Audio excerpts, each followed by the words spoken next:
This is Dr. John Tolson, and you're listening to the Disciple Making Podcast.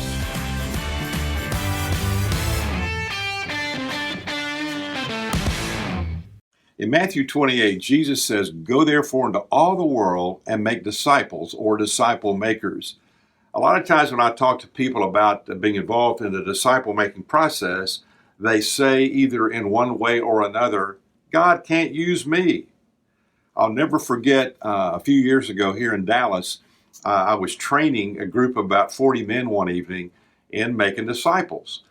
And once we got them all trained and they got their book that we'll show you in a week or two, this one man, this businessman, was lingering in the back of the room. Everybody was leaving. And finally, he came up to me, and very sharp, smart, successful businessman.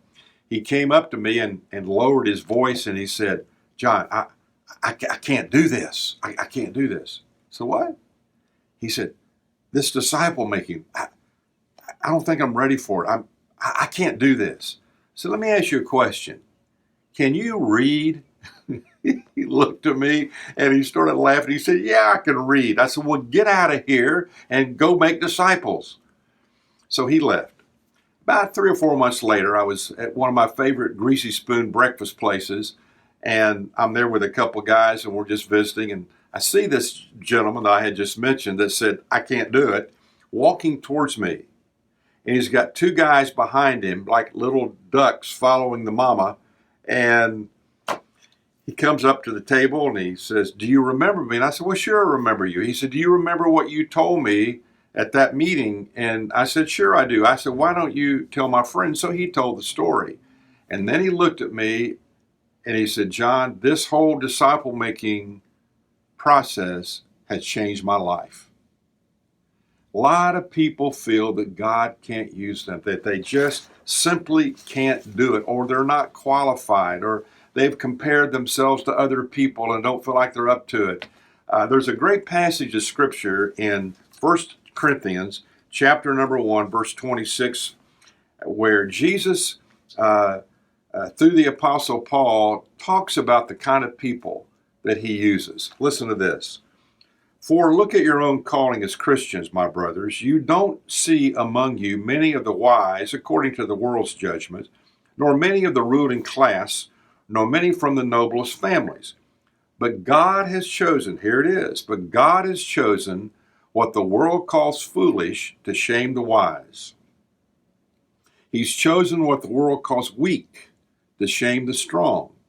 He has chosen things of little strength and small repute, yes, even things which have no real existence, to explode the pretensions of the things that are, that no man, that no woman may boast in the presence of God." Those are the kind of people God has used in the past and will continue to use in the days ahead. So let me read a little thing here for you as we close today. The next time you feel God can't use you, just remember, Noah was a drunk, Abraham was too old, Isaac was a daydreamer, Jacob was a liar, Leah was ugly, Joseph was abused, Moses had a stuttering problem, Gideon was afraid, Samson had long hair and was a womanizer, Rahab was a prostitute, Jeremiah and Timothy were too young, David had an affair and was a murderer, Elijah was suicidal, Isaiah preached naked, Jonah ran from God, Naomi was a widow, Job went bankrupt, Peter denied Christ, the disciples fell asleep while praying, Martha worried about everything, the Samaritan woman was divorced more than once, Zacchaeus was too small, Paul was too religious, Timothy had an ulcer, and Lazarus was dead. So what in the world is your excuse? You think about that. Thanks for listening to the Disciple Making Podcast. Check out our website at thetolsongroup.com and sign up for my weekly encouraging videos called Red Glasses Talks to come to your email every Monday morning. You can also find me at Dr. John Tolson on social media. I'd appreciate it if you'd leave me a review and share with a friend.